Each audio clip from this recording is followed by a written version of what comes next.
Hello, hello, and welcome to the Here to Uplift podcast, where we center the stories of impactful changemakers, entrepreneurs, and community leaders who have done the hard work of uplifting themselves through adversity to get where they are today, and now uplift others along the way in their journeys.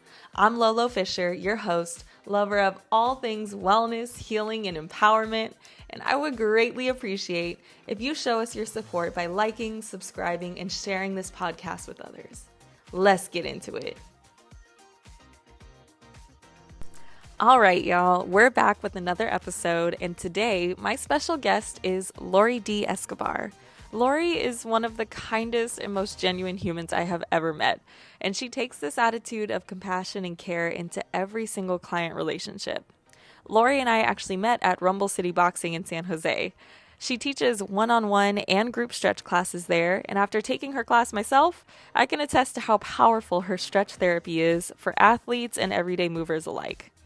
As a stretch therapist, health coach, and certified trapeze and gravity yoga instructor, Lorrie takes on a holistic approach to working with clients to help expand their body awareness, incorporating breath work, hydration, mobility work, and conversations around mental and spiritual health.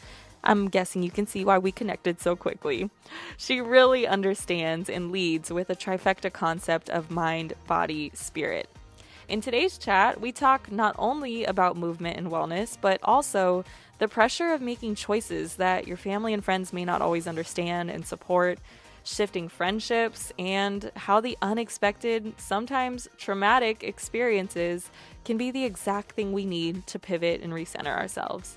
So whether you're watching or listening, I know you're going to feel her positive energy through the screen, through your headphones, through the car, so buckle up. Listen in and join me for my conversation with Lorrie Dee Escobar.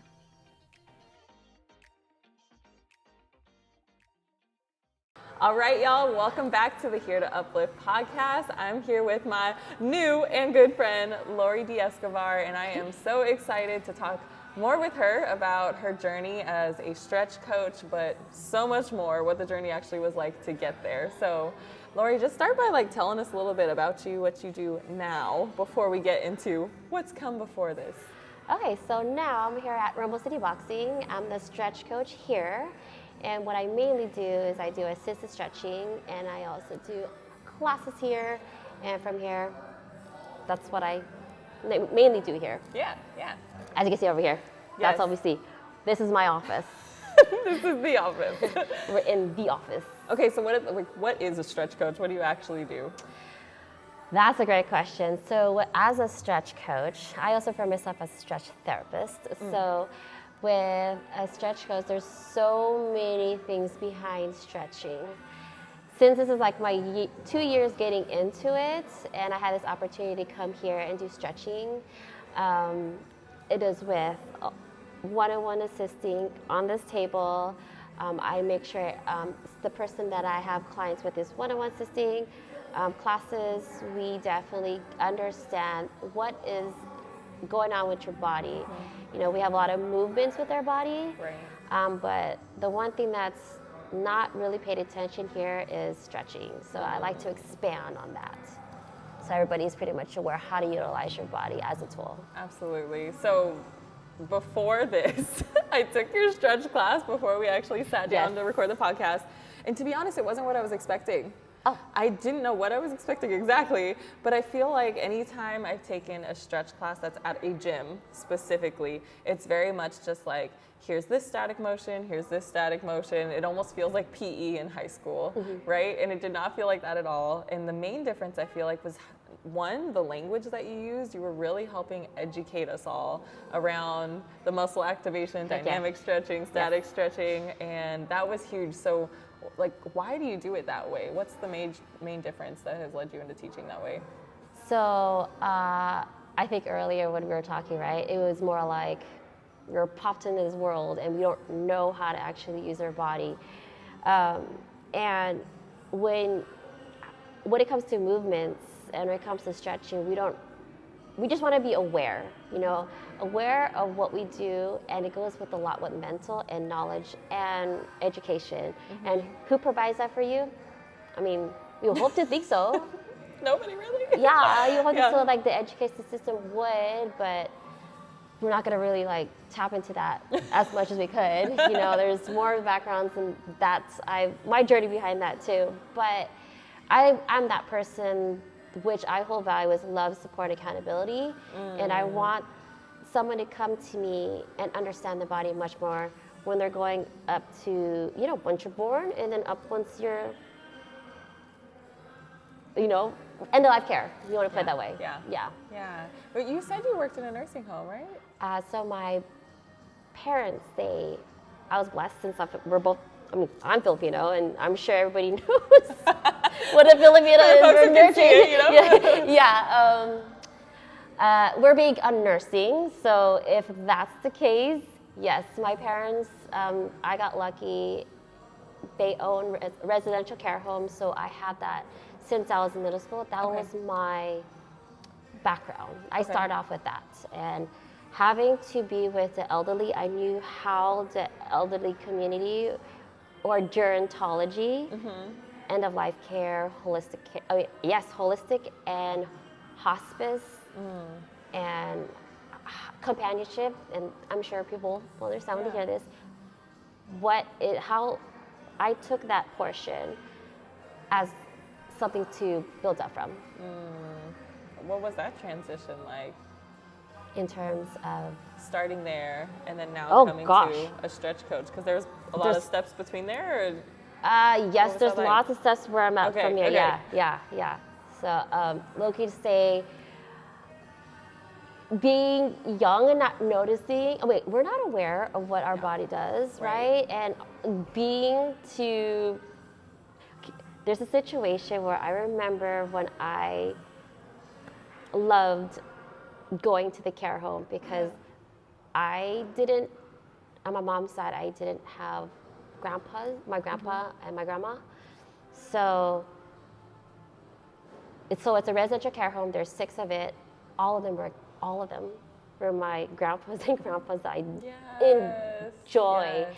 So I love hearing stories of the elders, regardless what state they're in. It could be Alzheimer's, dementia, Parkinson's, second degree in terms of their disorders or conditions. Regardless of what it is, I still accept them for who they are. And getting to know them, I was like putting that in introspectively, and I was like, okay, if I'm this age now, how is life going to be till I hit this age? Ooh, that's a lot to be able to think about though, because I feel like for somebody who didn't grow up in that situation, I'll say it that way. Like there was a relative sidebar in a sense, because my dad is a dog trainer and he trained therapy dogs as well. So he had a lot of partnerships with Alzheimer's units so that he would bring the dogs into the spaces and everything. So that was like nice. But I always struggled with, in a similar way, you know, I don't have all my grandparents, so I would like really like start loving these folks and getting attached. But when you have those moments where they don't remember you at all, right? Or when somebody passes, because obviously there's an expectation there, like life ends at some point. Like as a young person, that was really hard for me, and I was not able to get to that introspective level that you were. So, like, did you have that challenge, like of dealing with the loss too, or was it easier? Oh God, oh my gosh, yeah. I saw a lot of deaths, so with hospice. And I'm very fortunate to have my mom to expose me to that. It was a very hard situation to understand. But I think that's the part. Not realizing then, it was like the resiliency of not understanding it, but now building that to a point where, okay, that's the definition. Right. But also, what kept me strong or keep me moving is that my mind. I was understanding, why is my mind like in this motion and won't stop thinking and keep going, and I'm trying to understand. I'm always wanting to know what is, like building up, like what is this, what is this, and like it just wouldn't stop. And it builds up from there. I guess it. Yeah. Okay, did you go to college? I did. What college did you go to? San Jose State. Okay, what'd you study there? Occupational therapy. Okay. And I have 2 minors. Yes, 2 We're minors. talking about minors. 2 minor crew. That's right. You told me that yesterday. I was like, 2 minor crew. We'd be doing all the things, and everybody's like, "Why are you being so extra?" But we get it. We understand. Yes. So yes, what were your 2 minors? Psychology and gerontology. Okay. So there's the gerontology piece. Yes. And then psychology. Mental. Why did you choose that? Maybe ask it that way. Whoa, that's gonna be. Because Yeah. I know for me, I was like dance, Africana studies, business. I know exactly how they come together. So how do those 3 things come together for you?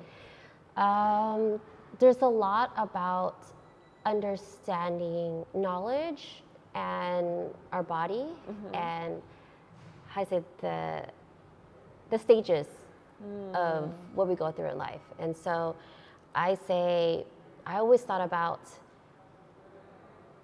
how do we progress within time? Yeah. And so psychology, I learned about everything in terms of our human body, the mental aspect, how it is as we age, being a child, adolescent, teenager, young adulthood, up to elderly. So it's a lot that we go through, and we change through that. Yeah. Yeah. They say, what do they say? A human changes every 5 to 10 years, like mentally and physically, something like that, right? Yeah. And I'm like, I don't feel like that's too big. I'm like, every 2 years, I'm like, oh, life is changing around me. Yeah. My knees are broken now. What's happening? Yeah, there's so much going on. I don't agree with this 5 to 10 years. I need to be 2 to 4. We're in 2 to 4 range right now. Slow down. Yeah, maybe that's just once you get to your like late 20s, then everything's like. Yeah. Actually, they said that the pre-cortex frontal lobe. Yeah. At the age of 28 is when it's fully matured. It's about time. All right. Okay.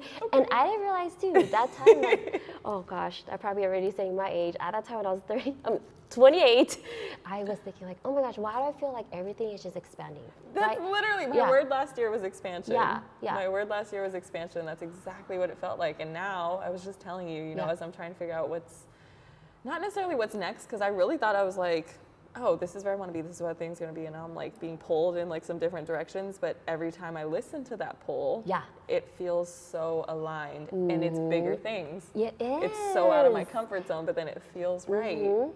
And this would make sense now. See? Yeah. Gosh, I need some psychology lessons in here, all right. But it's that expansion that we tap in, we don't realize that we just want more. That's your calling, you want something more out of that. Is that where stretch came in for you? Did you feel that? Yes, not till later. Ooh, yeah. Okay. Not till later. Ooh, keep going on the journey then. I'm always like, okay, wait, is that when it fit in? Is that when it fit in? But 28. There's more in there. Yeah, so 20 was a time when I graduated with occupational therapy. Okay. Then I did expand on health coaching. Okay, gotcha. Are you still a health coach? Yes. Okay. Health coaching, I do breath work, and I also do yoga. So I do, I have my certificates with yoga, which is inversion yoga and gravity yoga, and under Lucas Rockwood. He's amazing. Nice. So it's a different, it's more scientific basis versus what is with our nerd out. Yeah, this nerd out right here, stretching. So yeah, it does expand with stretching from there. Yeah. So. That's when I didn't realize. That's when I realized dealing with things at the care home. You know, that's more a structural base, hospital base. You know, skill settings. There's a part of the community that's missing, and I really wanted to fill in that gap, and that's through stretching. And I didn't get into stretching until I had a car accident. And that was about over 2 years ago. Okay, so in your 30s, 2 years ago, bad car accident. Yes. Changed the trajectory or just realigned? Oh, that's a good one. I want to say both. Okay. Yeah. Are you comfortable telling me more about the car accident? Sure. Yeah. Please. Yeah. So, what terms and what detail? Tell me the story. What happened and what was going through the mind at the time? And okay, so with this car accident, I was on the freeway trying to get into, so it's 680 to 101, and here in San Jose, you got some those people that just. So I'm going in. I look at my rearview mirror, and I'm slowing down because people are trying to merge in. Oh, here's someone zooming back and forth, thinking that he's what, Superman. Yeah. I knew what was going to happen, then hit me from behind. And so, total car accident on both ends. It was just only us two. But after that journey was it took a lot up from me, because from there, like, I couldn't walk for about 8 months to a year, because that took a lot of me. You couldn't walk. I couldn't walk. Walking was hard. I had to really scale back and understand how to get these muscles moving. And today, it's fast forward, understanding what was out there to deal with a lawyer, and then to deal with the medical system itself. Right. It was frustrating. Like, you have to advocate for yourself. And that was the most exhausting experience. Yeah. Physically, medically, and emotionally. Because to even deal with what I have now, I have sciatica, and if I would pronounce this right, cervical radiculopathy. So pinched nerves here. I have this part I don't feel is numb. Really? My whole arm I can't feel, from my middle finger to my pinky. So does that all have to do with nerves? Nerve endings? Nerve endings, nerves. So understanding the nerves, understanding how the muscle works, and actually experiencing all that at hand, and doing all this is just overwhelming. But trying to also ground yourself is the whole thing. There's more to it, but yeah. And honestly, 2 years ago really isn't that long, especially if you had almost a whole year of not being able to walk and be comfortable in movement. So that's a huge transition for you to now be in a gym setting, coaching folks on how to stretch, manipulating folks hands-on, because I know you do the one-on-one sessions as well. Like, was that hard to get back into it, or? Yes, mentally, yes. Not allowed to say, like, transitioning into it, I had my moments where, like, I'm just very transparent. So when I'm stretching someone on this table one-on-one, like, I would get those shocks every now and then. I was like, oh, and I'd just be trying, like, let me take a breath, let's get a deep breath in, and I let them know, what has happened. They're like, what? I didn't know you had it. Yeah. So it's amazing, because I'm able to connect with my clients with that spinal cord injury. I would think it would be difficult, but it was not as bad as I thought it would be. And I'm sure because so many people, especially I hear a lot of sciatica things now, right? Sciatica, pinched nerve things. I feel like you get it from a completely different level, to where you can really help your clients understand their bodies with more awareness, rather than just what I would see typically, even on YouTube sometimes, you see, this is how to stretch blank. And it's like, but everybody's body is different. That's not, like, that stretch won't work for everyone. Yes. So, that's why I'm so glad I got to take your class. And if anybody's watching this that is in the San Jose area, come to Rumble City Boxing, come take a class with Lorrie. It's a really great class, and then perfect if you're going to work out before or after, too. But sidebar, what got you through that time? Because that sounds like it was a really hard season. What got me through that time? Ooh, that's actually a good one. I'm going to say when I got myself, so I'm going to mark it off with, remember waking up in the morning and I was really frustrated at myself. And knowing the fact that I couldn't walk, I had to get through it. So I remember, oh my God, what is that song? It's a beautiful song. I turned on the music and I was like, Lorrie, you gotta stretch. So it's a lot of mental preparedness. And I'm gonna say it's really connecting what was at then wanting to heal myself. And a lot of things that comes with stretching and healing really tapped into my unhealed wounds, not just physically, but also because mentally and things that happened in the past. Yeah. So a lot of unhealed wounds that I wanted to let go and know that this is a part of me, that this journey that I'm going through. So. Can you say more on the unhealed wounds part? Because I don't think that's something we always correlate with the Yeah. physical healing. So the unhealed wounds, oh my. Going through like the whole psychology and like talking to, going to like therapy sessions, I'd say like we all have our flaws. So it would be at that moment is that I held in a lot of sexual trauma. I was raped, so a lot of it is going through my like stretches and allowing that to let go. So it was a weird correlation to that, but it helped. It's very aligning. Yes. Another one is that a lot of pressure with my mom.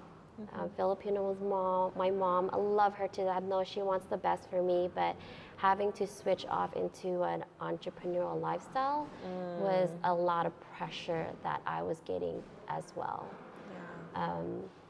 And understanding, the body myself and the new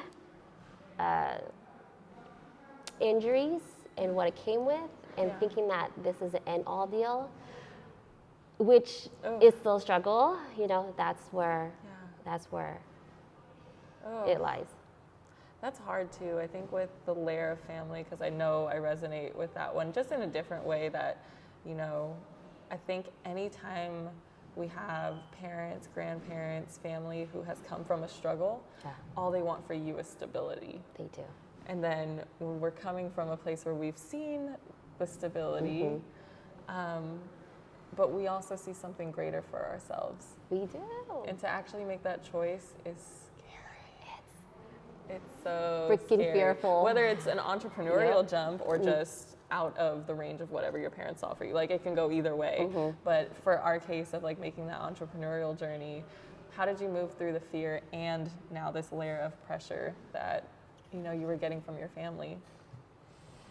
Oh my God, it didn't take a day though. Oh my God, it did not. I think the best way to describe it is being surrounded with people you align with and getting that support.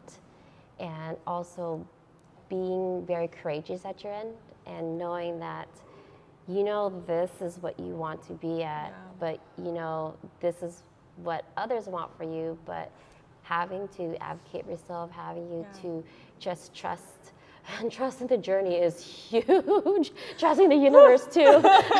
Like, I'm just trusting everything around I know, because what's happening Please next? align. Yeah. Exactly. So that was, oh my God. It's one of those things, and I'm sure you could resonate too.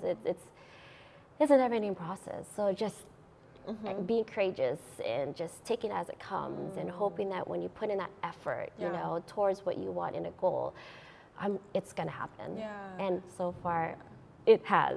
Yeah, it has. It's a crazy phenomenon, but it really does work when you put that effort and your trust, and you just believe. Yes. You believe. I thought, to not curse necessarily, but I thought it was BS when people were just like, if you just believe it, it'll come true. And I'm just like, but your bitch is struggling over here, all right? Like, hello? But in reality, it's like we talk about this, we make light of entrepreneurship. You have some people like, ooh, entrepreneurship is sexy. You get this like vibe of like, ooh, that's that next level up. It brings you confidence and courage. And then there's this other side of it where it's like, it is really scary, it's hard, most people aren't built for it. But what we don't always like talk about is that it's both. Yeah, it's... And the missing piece is mindset and belief in yourself. And just because you believe in yourself doesn't mean that it's gonna be a great, peaceful, easy journey every step of the way. Like, the point of it, I feel like I've learned at least, please tell me if this is where you're coming from too. I feel like the point of believing yourself is so that when you're in those low, tough moments when things aren't working out, you still can persevere and push through with the full faith that you have the ability to. Yeah, I agree. And that's the part I did not quite realize I early agree. enough. But Yeah. like you It's said, that never-ending process. Yeah, it's a confidence Yeah. and, oh my God, just pushing through, you know, what you're going through right now is definitely something to get you more stronger and resilient. And that's what makes you. Yeah. It really makes you, you build up from that. And after that, you get to know who you are, which is amazing. Yes. You didn't think how much confidence you have. You build character. Right. Yeah. Right. It's actually, gratefulness is the one thing that I feel that's what also pushes us forward. Okay. The support that we get, especially with Rumble City Boxing. I didn't know, as you project and align with who you are, oh my gosh, everything comes your way. Yeah, it just, you're like, oh my gosh. So it's 3 values: love, support, and accountability. It's me. I love it. You like it too? I love it. Yeah. If I found anything like that around my area, abundance of it comes through. That's how I feel. And Do you think anybody can apply that? yes, Yeah? I think so. What would be the barrier? If somebody's out there that's like, I keep trying to manifest this, it is not coming my way, it is not happening. Like, how do I bring that to me? How do I find these opportunities? I honestly think it's just coming out of your comfort zone and being very transparent. Some people put this facade that they want to be when they're not, right? Just be real. Like, I don't care, just be fucking real, seriously. And even though you're feeling you're low, express it. Yeah. You know, what is there to hide? Everyone has their stories. Everyone goes through their emotions. So true. It's a wave motion, but it's temporary. Yeah. You know, and be around the people who does support you. You know, if they don't, bye. Yeah. Yeah. And you know how that feels already. You already know. It's true, especially as you're getting old. If you're anywhere in your 20s or beyond, like, you know what it's like when the friends around you, the people around you have to shift. Yep. And if they're not even giving you that reciprocating beneficial relationship, it should be equal, then that's where your energy should put in. Yeah. If it's not even, or at least enough for you to get that flow going, gotta reevaluate the situation. Right. Or your friendship, or a relationship. Could be anything, yep.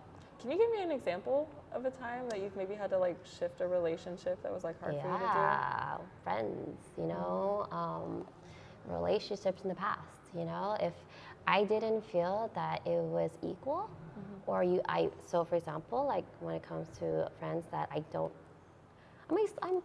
still balanced with them, you know, like I make sure I try to contact them, but if you're realizing, like for example, I'm putting energy on you, how are you doing, you know, how's everything, expectations are going, let that go, you know, but if you're realizing your effort and your energy is placed on way too much and there's no equal balance, then you gotta delegate and figure out where you should bring that energy back to yourself, because I used to put myself last.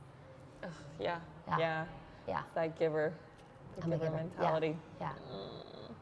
I asked too, because we're in 2023 now. I'm trying to think of time-wise. Probably about over a year ago, so maybe closer to the 2-year range.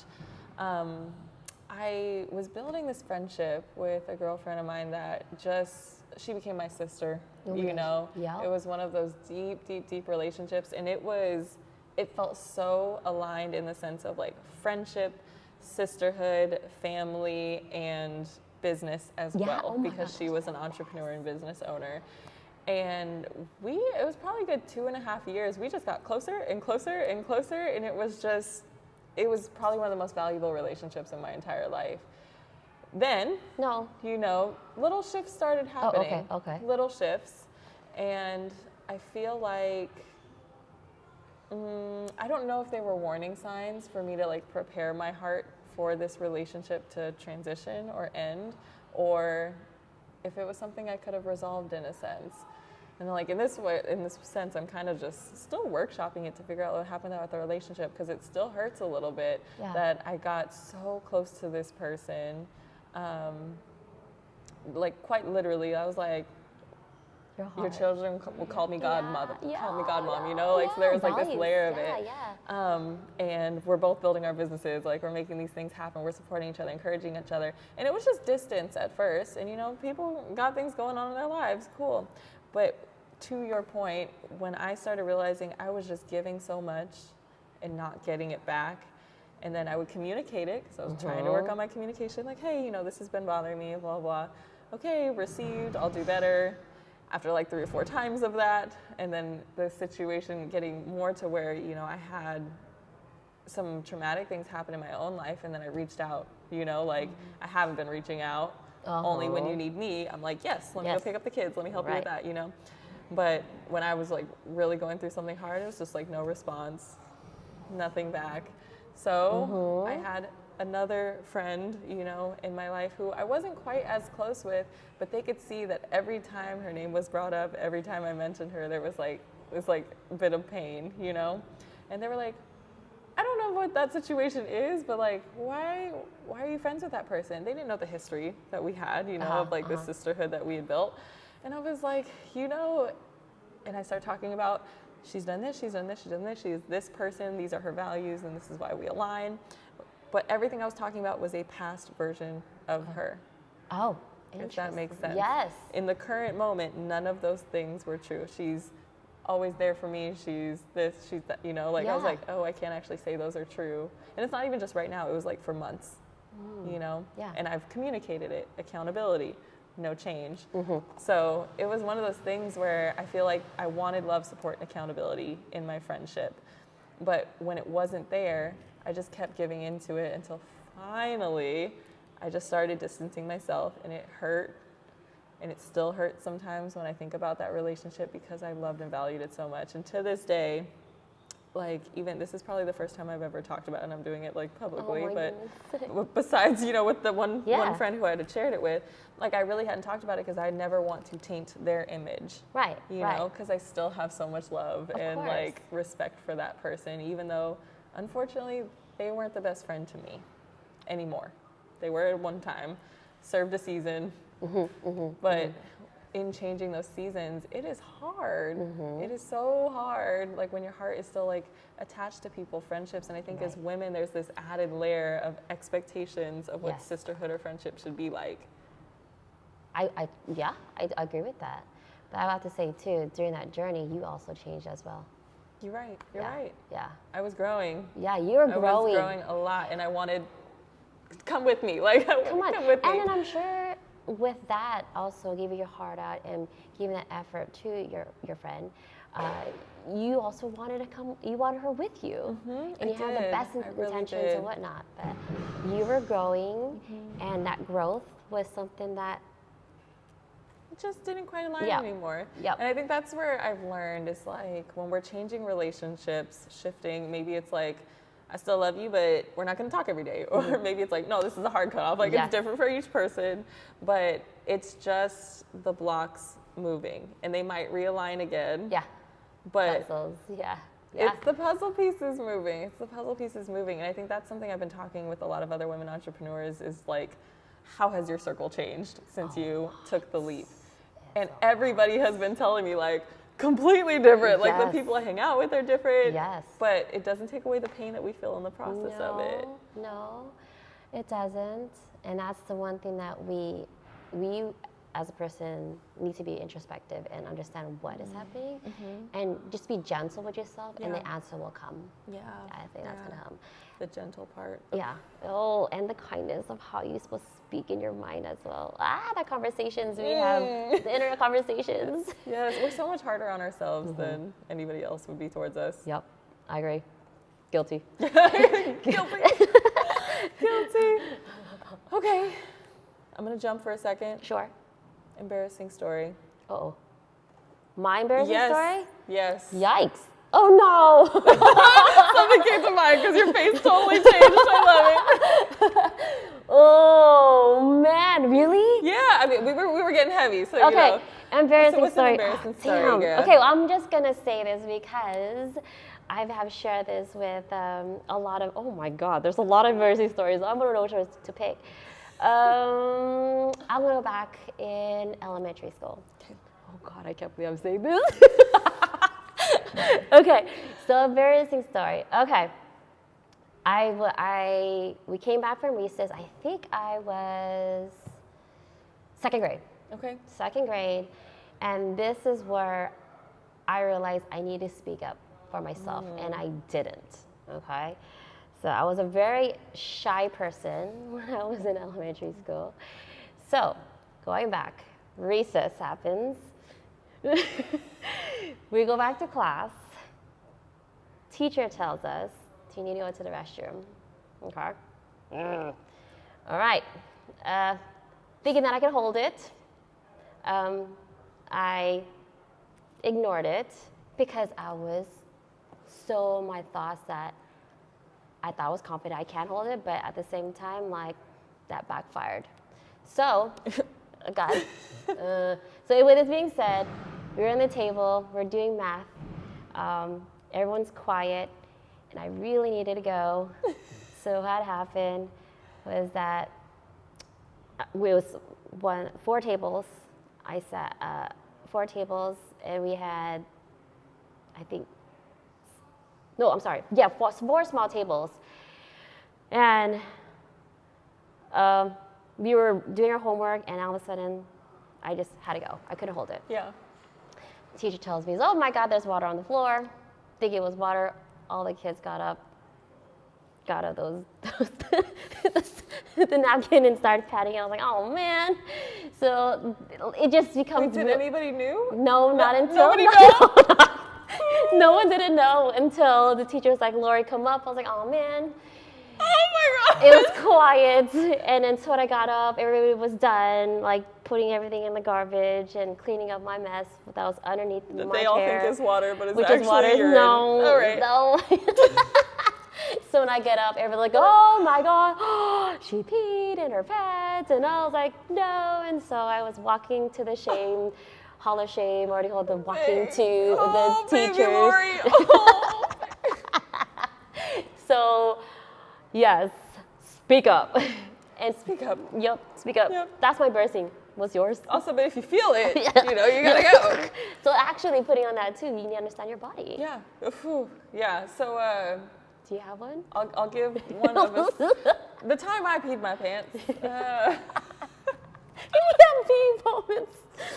I definitely have a pee in the pants story, except you were in second grade, which Yeah. is a lot more valid. I was in college.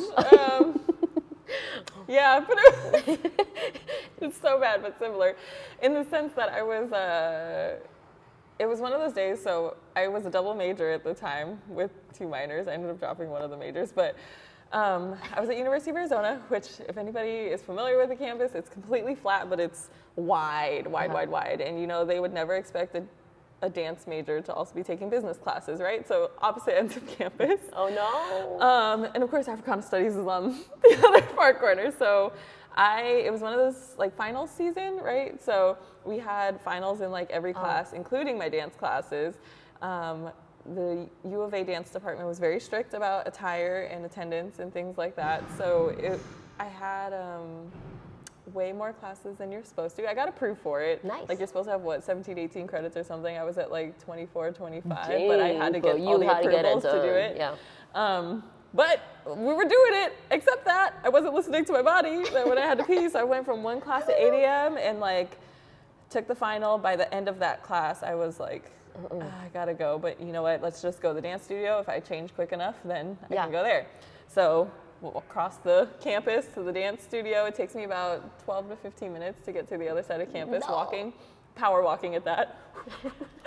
I know. And then I changed at the dance studio into like my leotard tights, like whole get up, right? Oh no. And that's like so many layers already. I'm like, tights, leotard. No, no. And we do in-person finals, so we're like actually doing movements, and the teacher's like in one of those. I had a very, very old teacher. I absolutely loved him, but he was 80-something years old. And he told us distinctly, if I cannot see you, you're not getting a grade. So you needed to be like right in front of him. Okay. So if I move, made it through that class, still holding it. Look at the time. I'm like, he went over by 5 to 10 minutes. Fabulous. How am I going to get there? So then I'm like running to the other side of the campus for my next final. Do that one. I'm like, yes, I finished 5 minutes early. 5 minutes. Wow. Oh my gosh. Start running back to the dance studio. And now I have that 5-minute gap that I can get to the dance studio, change again for the next class, and then use the bathroom. So I'm like, let's go. Busting it across campus, like practically running. I am about 5 feet, quite literally, like 5 feet from the bathroom door. It just starts trickling down my leg. I just stop because I don't know what to do. I just stop. And I'm freaking out because I'm an adult peeing my pants right now. Like, do I keep going to the bathroom? And it's like going down. Do I just, like, what do I do? Decisions. I just stood there. It went all the way down. I had boots on, into my boot. Oh. My boot has like a little puddle inside of it, right? Like, fun. And I'm just sitting here. I had black pants on, thank goodness. So you couldn't see it that much, but I could feel it. Oh. And then I'm thinking about it. I was trying to make it quicker, so I kept my leotard and tights on underneath the clothes I was wearing. So I'm standing there like, okay, if my boot's wet, if my leggings are wet, then the tights underneath are gonna be showing that I just peed my pants, which means my leotard is wet. Do I wanna walk into this next class? I just turned my butt home, called the teacher, told him I was sick. Can I make up the final? I ended up being able to make up the final, thank goodness, but it was literally the most like, I don't even know, confusing moment because I did not realize at that point that I couldn't hold my pee for that long. I tested it. It was a good, had to pee 5, almost 6 hours later. I still hadn't peed, and I guess that's my max. You're hustling. Can't hold it more than that. But yes, girl, so you did it in 2nd grade. Full grown-ass adult, and I'm sure somebody saw me. Okay, I was going to say, oh my God. I'm sure of it, but I just was like, back to the dorm. Like, do not look at anybody. I had the whole class. the whole class. I did have a Frosty moment, though. You know Wendy's Frosties? No, what? You know, like a Wendy's Frosty? When I was a kid, I dropped a Wendy's Frosty in my lap, and then I tried to hide it, to clean it up, but it was a chocolate Frosty, so everybody thought I, pooped my pants for, the whole day. I love. Hey. Kids are mean. I know, Kids my are God. mean sometimes. This is what makes us. These stories. Next, so you know, make sure you always pee halfway through. Yes. Yeah. Lesson of the entire podcast. Don't hold your pee. Listen to your body. Speak up. Pretty much listen to your body. Yeah. Actually, you know what? Embarrassing story, but there was a message to it. Yeah. There was. I love it. Okay, what is something that inspires you? Wow. What is something? Something, someone. What inspires you in general? What keeps you going? Maybe those are different. When you said that, what keeps me going is the better version of myself. That one. Who inspires me? My mentors. And I have plenty of mentors. And when I say that, I myself am my own mentor, and I figure out who can I align with in order for me to actually get the next level myself. Yeah. We have Shirley, Caesar, Ricky, even my friends, Marie. The list goes on. And it could be a mentor that is my age, or it could be someone that's much older, which my parents, those who give positive influences. Absolutely. Do you feel like it's necessary to have a mentor to grow? Yes. Extremely important. Those are the ones that guide you through the way when in doubt. Yeah. When in doubt. I'm going to jump to our conversation before we started recording the podcast. Because in relation to that, you said those are the ones who guide you in the way. I feel like that's very anti-Western culture. The communal approach of listening to elders, of following mentors in general, and building that community to lead you through is a lot more within Eastern, East African practices, where as we think about, well, I'm just gonna say Black and brown people do this far more than what we would see in white Western American society. So wow, yeah. Do you feel in the work that you do as well, the mindsets that you take, that you've been able to shift away from Western culture, or that you build it into the work you do? Just what are your thoughts on that? Yeah, it was more going through, I did nursing. Yeah. My mom, she really wanted me to do nursing, but getting to know that part of the Western culture and how the system is, it started maybe question about the system and my values and how I am as a person, how I want to serve someone with compassion and with authenticity and with heart and care, Right. and it didn't align with me at all. It didn't. So so on top of that, my parents do have care homes, and having to like just sit in stories with the elders was the one that I loved listening with. And that's where I started aligning on my end, where I was like, okay, I want to go towards the Eastern culture because what is considered healing? It could be through someone expressing, companionship. Not even more than that, like how do we utilize our body to heal? Right. What are those tools? Stretching for one, knowing the knowledge about your body. But when someone truly authentically expresses, right, that's when you can heal someone pretty well. I think that's where it comes. It's the vulnerability piece. Oh my gosh, yes. Yeah. And I think, so hearing you say this, knowing the work that you do, but then also that there's this journey of entrepreneurship, I think that's been, for me, the lesson of finding that delicate balance between, I'll say, Western culture principles and Eastern culture principles. Yes. And then, of course, that's just few parts of the world that we're like not even growing through this like big identity piece, but the balance of pulling it all together as a wellness entrepreneur is hard. It's hard. It's challenging. It's challenging. It's challenging, and it's not impossible. Challenging. Very challenging, but it also is very being intuitive as well. It's also knowing yourself and going through those hardships that even though you won't, how do I say, the things that you don't want to heal, you have to really tap into being uncomfortable with being comfortable with that. Being comfortable with your uncomfortable. That's where it happens. That's the growth. That's the growth right there. How do you do that? Where do you start? Man, take a deep breath first, and then be kind to yourself, right? Yeah. And just allow it to happen. When it happens to me, I notice I tear a lot. I cry. I have my crying session, and accepting that to happen is huge. Yeah. Analyzing how you feel before, after. It's a lot of really a lot of getting to know yourself. Yeah. And how you handle things when these emotions and waves come through. Yeah. Yeah.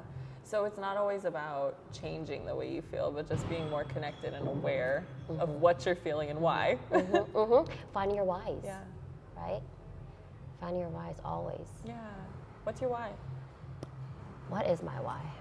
So I know we're talking about why for the hurt sometimes or the unhealed places, but what is your why for what you do? What was my saying? I had this saying. When I was getting to health coaching, there is a thing about, they ask the question, what is your why? And it's bringing me back with that question. And for some odd reason, I couldn't answer that. But when I think about it, when you're putting yourself in a community base, your why is making that change for people. You want them to make a difference, be that change you want for yourself. Be your difference. That's what I feel. When you start serving for people, it's not because you want to do it for the money, but you want to do it because that's who you are. That's how you do it heartfully. Right. So that would be my why. Okay. I'll make a difference. Yeah. And I think you are. Yeah. Absolutely. Yeah. Even when I came early seeing you work with like some of your clients one-on-one and with those private sessions, you could just see the trust they have in you. And that tells me that you're making a difference, because it's hard to trust people, especially with your physical body. It's Especially. So what does it look like now? Because I think there's layers when we're talking about challenges. Yeah. the riskiness of being an entrepreneur and the time it takes to really impact other people. What does that look like also having kids?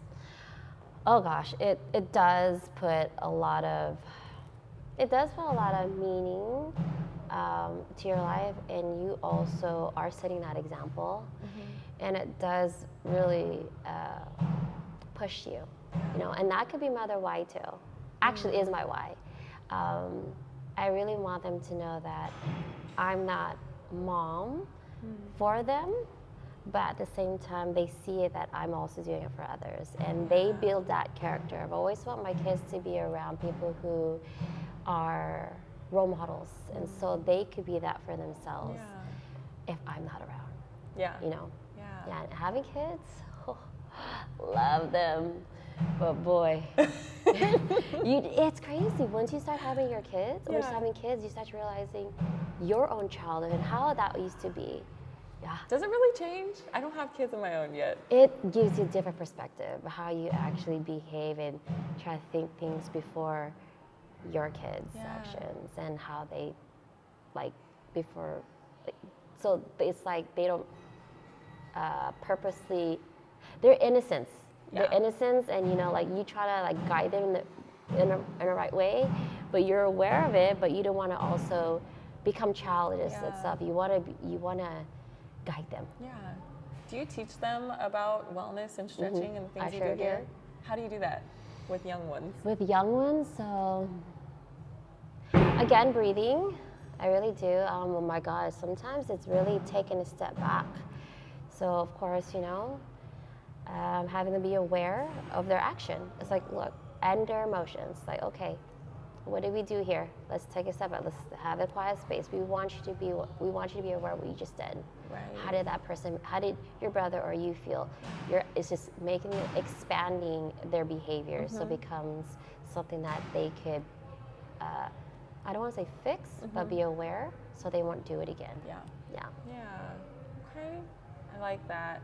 I hope to have kids one day, and I want to make sure that I'm finding ways to incorporate the work I do now around wellness in ways that's actually tangible for them. So I love asking folks who already have kids just to figure out, like, they're going to get a lot from the world. So when they're at home, how do I make sure like I'm instilling those values in a healthy way? I would add though, like being in Asian or Pacific Islander home environment.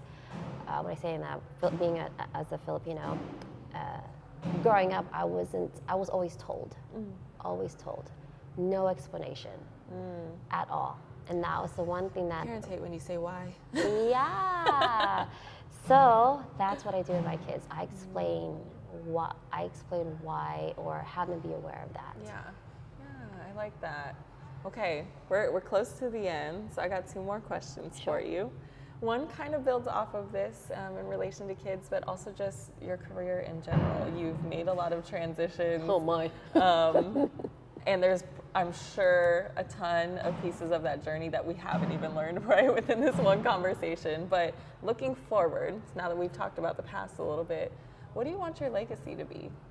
What do you want Lorrie Dee to be known for?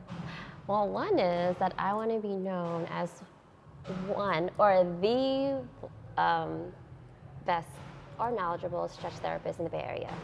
That's my dream. And soon enough, I really want to see where I can branch out here. I'm not too sure, but I do see myself helping everybody in terms of stretching and having to be knowledgeable with that, and perhaps home visits, you know, having a studio of my own. So I'm having to see where this branches off. We'll see. I don't know. Name it and claim it, girl. That's it. That's it. Manifest it. Okay. The best stretch therapist in the Bay Area. Y'all are watching her right now. So whenever that's named and claimed in the newspapers itself, because we already know, right? We already know. That's why she's here. But when we're able to see it in the papers, online, and everything, you're going to be able to come back here and be like, I listened to her podcast in 2023. And we'll see, accountability right here. Yes. Okay. So then the last question is in relation to love, support, accountability. Is there one tip you would recommend for folks who are watching or listening for each of those areas towards how they can grow in their life, how they can grow in love, how they can find support, and maybe a tip around accountability? So the way I view those 3 words, and I will actually combine it as a whole, as simple as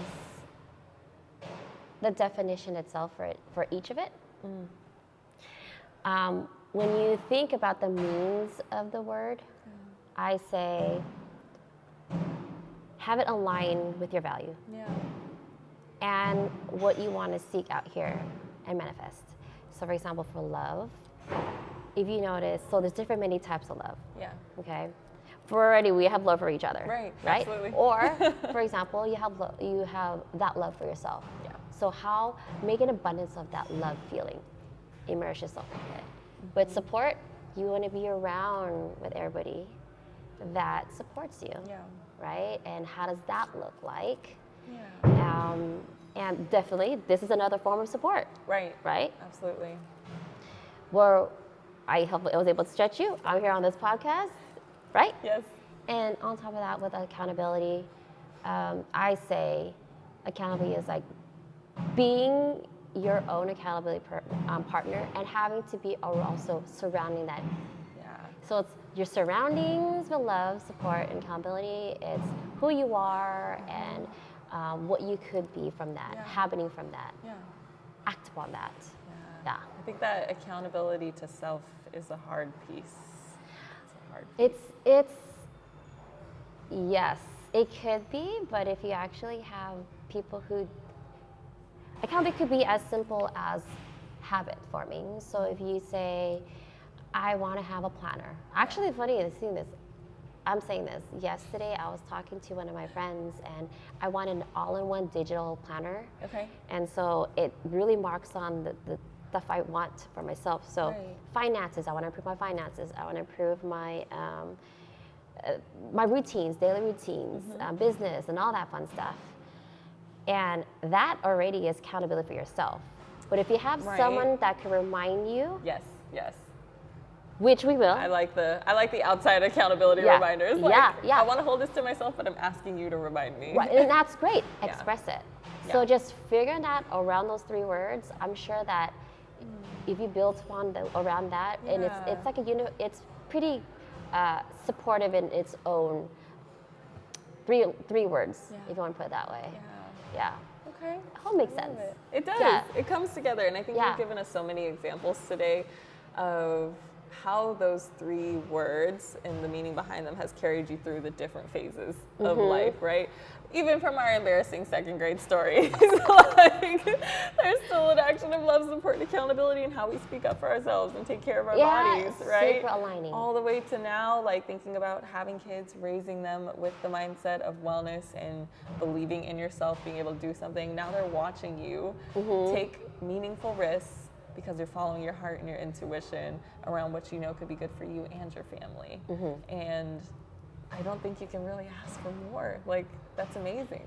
That's amazing just as is. So I'm excited. I'm happy that you talked with me today. Thank you. No, thank you for having me. I appreciate it. This means a lot. I love it. And thank you for everybody watching and listening. Please go check out Lorrie Dee.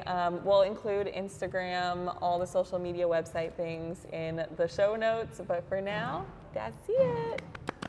Yay! Thank you for tuning in to the Here to Uplift podcast. New episodes are airing every week with some bonus episodes in between too. So make sure you stay tuned by subscribing, following, liking, and engaging with us to let us know what topics you're most interested in and what might inspire you along this journey. We're going to keep working hard on our end because we are here to uplift not only ourselves, but our community too, and that includes you. So I can't wait for you to hear the next episode. But for now, do your thing, let's get it, and let's keep moving forward. Uplift yourself, friends. You got this.